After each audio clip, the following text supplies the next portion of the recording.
크리스찬의 쉿, 콰이어트 타임.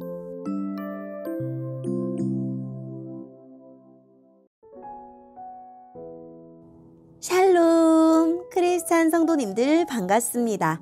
오늘의 본문은 욥기 22장 1절부터 30절까지의 말씀입니다. 본문의 제목은 엘리바스의 충고, 하나님과 화해하라입니다. 본문을 읽기 전에 어떤 내용인지 요약본을 먼저 읽어드릴게요. 엘리바스에 의하면 하나님은 의로움이나 악함을 일일이 신경 쓰지 않으십니다. 엘리바스는 욥이 하나님 앞에서 자신의 의로움을 입증하려는 시도는 무의미하다고 주장합니다. 오늘의 본문 1절입니다. 대만 사람 엘리바스가 대답하였습니다. 사람이 하나님께 무슨 유익이 된다는 말인가? 지혜로운 사람이라면 그분께 도움이 된다는 것인가? 자네의 의로움이 전능자에게 무슨 기쁨이 될까? 자네의 행실이 올바른다 한들 그분께 유익할까? 자네가 경건하기 때문에 그분이 책망하시며 자네를 심판하시겠는가? 자네의 악이 얼마나 크고 자네 죄가 얼마나 많은지 아는가? 형제의 물건을 까닭없이 저당 잡고 사람들의 옷을 빼앗아 벌거벗게 하지 않았나? 목마른 자에게 물을 주었나? 배고픈 자에게 음식을 주었나? 그러면서 권세나 부리려 하고 귀한 채 하며 살지 않았나? 과부를 빈손으로 쫓아보내고 고아들을 멸시하지 않았는가? 그러니 자네가 덫에 빠지고 공포에 휩싸이지. 어둠에 둘러싸여 캄캄해지고 홍수에 덮인 이유가 무엇이겠나? 하나님께서 높은 하늘에 계시지 않는가? 저 하늘의 별들이 얼마나 높은지 아는가? 자네는 말하길 하나님께서 무엇을 하실까? 어둠이 덮였는데 그분이 판단하실 수 있을까?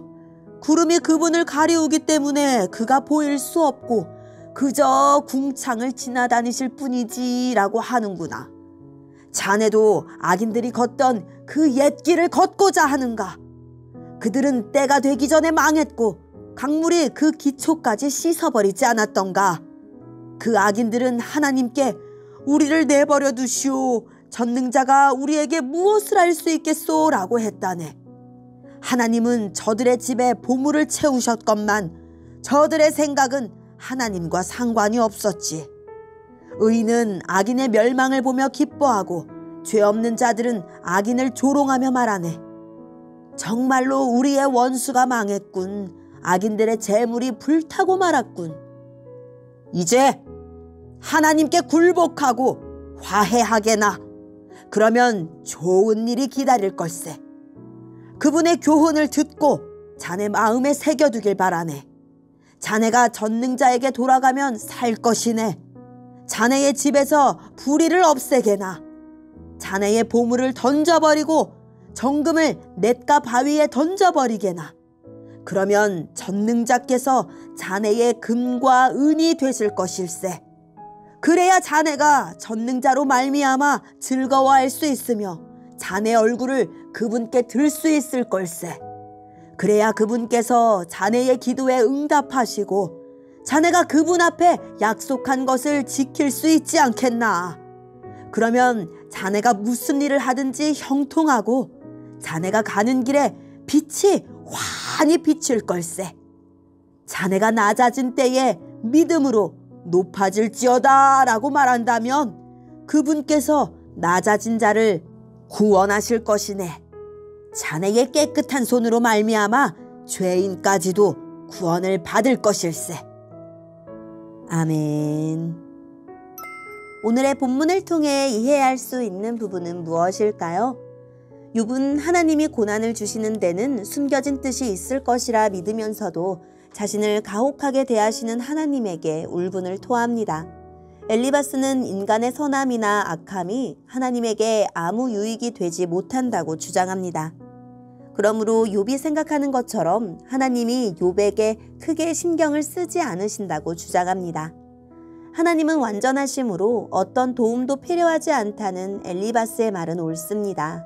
그러나 하나님은 아무 숨은 동기 없이 하나님을 순전하게 경외하는 사람이 있다는 것을 사탄에게 보여주기 위해 이 고난의 여정을 시작하셨습니다.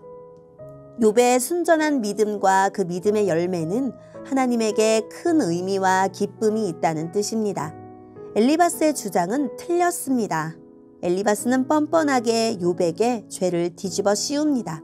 그는 하나님이 욥에게 관심이 없다고 하면서도 하나님에게 굴복하고 화목하라고 합니다. 그리하면 기도 응답과 형통과 복과 구원을 얻을 것이라는 모순된 주장을 펼칩니다. 오늘의 본문을 통해 알 수 있는 우리 하나님은 어떤 분일까요? 하나님은 우리에게 애정과 관심이 많으신 분입니다. 창세전에 하나님의 자녀로 예정하실 정도로 예정하신 우리를 죄에서 구원하기 위해 예수님을 보내주실 정도로 늘 도와주시기 위해 성령님을 보내주실 정도로 하나님은 언제나 우리에게 관심이 많으십니다. 오늘의 본문을 통해 우리에게 주시는 교훈은 무엇일까요? 엘리바스는 인간의 의로움도 하나님 앞에서는 내세울 게 못 된다고 욥을 몰아붙입니다. 하나님은 인간의 의로움을 필요로 하지 않는 완전한 존재이시므로 욥의 의로움에도 무관심하다는 것입니다. 엘리바스의 말은 마치 하나님의 초월성을 변호하는 것처럼 보이지만 사실은 경건한 욥의 삶을 주목하고 기뻐하시던 하나님의 모습을 부정하는 것입니다. 하나님은 나 한 사람의 경건과 의로움과 지혜로움을 매우 중요하게 여기십니다. 예수님이 나를 위해 죽으실 정도로 내 온전한 삶은 하나님에게 중요하다는 것을 기억합시다. 욥은 의인이 악인처럼 고난당하는 상황을 하나님이 알고 계시는지 궁금했는데 엘리바스는 이 자체를 멸망당할 악인의 행동으로 규정합니다. 별보다 높은 곳에서 모든 일을 지켜보시고 보응하시는 하나님을 구름 때문에 세상을 다 보지 못하는 분으로 여긴 것이라고 합니다. 하지만 하나님은 요나와 엘리야와 예레미야의 의심과 불평을 모두 들어주신 분입니다.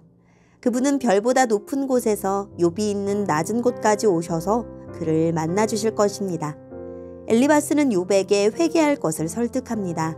재물을 하나님보다 사랑한 탐욕을 버리라고 합니다. 자신을 의롭다고 여기지 말고 고난받아 마땅한 악인임을 인정하라고 합니다. 하지만 욥의 온전함과 정직함은 하나님도 인정하시는 바입니다. 욥이 회개해야 할 것은 죄악이 아니라 하나님의 뜻을 보응의 원리 안에서만 판단한 것입니다. 오늘의 본문을 통해 각자에게 주시는 성령 하나님의 음성에 귀를 기울이며 살아계신 하나님, 고난당하는 자들이 그 고난을 통하여 하나님이 어떤 분인지 더 깊이 알게 해주세요 라고 기도하고 오늘도 말씀을 붙들고 승리하는 하루를 보냅시다. 여기까지 크리스찬의 쉿, 콰이어트 타임이었습니다.